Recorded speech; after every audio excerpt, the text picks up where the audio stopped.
정치권에선 국민의힘이 김포시의 서울 편입론을 시작으로 띄운 이른바 메가시티 구상을 두고 논쟁이 이어지고 있습니다.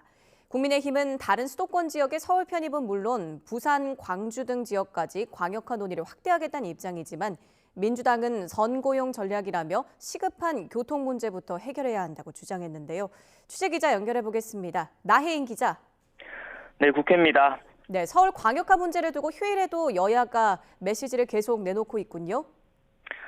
네, 먼저 당대표 직속으로 서울 광역화 문제를 논의할 수도권 주민 편입 개선 특별위원회를 꾸린 국민의힘은 내일 특위 인선을 마무리하고 모레 첫 회의를 엽니다. 특위 위원장인 조경태 의원은 YTN과 통화에서 15명 안팎의 위원 인선 작업이 거의 끝났다며 내일 최고위원회의 승인을 받을 예정이라고 말했습니다. 이어 원내 인사로는 수도권이 지역구인 송석준 의원을 비롯해 대구가 지역구인 홍석준 의원, 또 대전 지역 당협위원장인 비례대표 윤창현 의원 등도 합류할 예정이라고 전했습니다. 김포시를 비롯한 경기도 인접도시의 서울 편입 논의를 전국으로 확대하겠다는 겁니다. 조 위원장은 전국 균형 발전 차원에서 부산, 광주는 물론 대구, 경북, 충청권에서도 주민들이 원하면 적극적으로 지자체 통폐합 문제를 논의할 수 있다고 했습니다.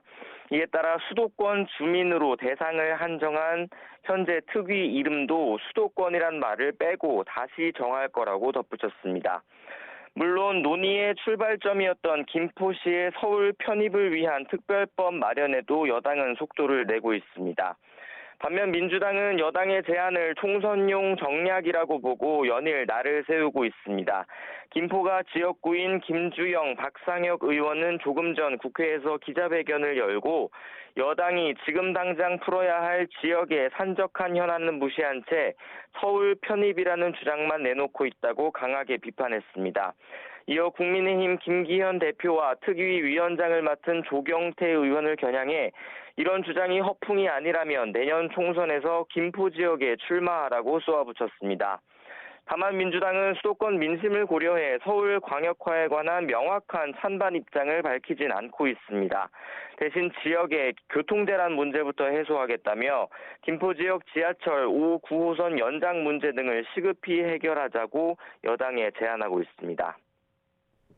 네, 여야 총선 관련 움직임도 전해주시죠. 네, 국민의힘은 인요한 혁신위원장이 2호 혁신안을 발표하며 요구한 지도부와 중진 의원 또 친윤계 의원들의 총선 불출마 혹은 수도권 출마 결단이 화두입니다. 당내 주류를 겨냥해 기득권을 내려놓고 희생을 택하라는 건데 인 위원장의 요구가 받아들여진다면 여당 다수 현역 의원들의 물갈이가 현실화할 전망입니다. 하지만 단순히 선수가 높다거나 지도부에 속했다는 이유만으로 희생을 강요하는 건 오히려 총선 승리에 도움이 되지 않을 거란 당내 반발도 만만치 않습니다. 이와 별도로 인 위원장은 당 외연을 확장하기 위해 이준석 전 대표를 비롯한 비윤계를 포용하는 방안도 고심하고 있습니다. 국민의힘보다 먼저 총선 기획단을 꾸린 민주당은 내일 첫 회의를 엽니다. 현 지도부와 청년, 여성 원외 인사를 주축으로 기획단 인선을 꾸린 민주당은 큰 틀에서 총선 전략의 밑그림을 그리는 논의에 본격적으로 착수할 것으로 보입니다.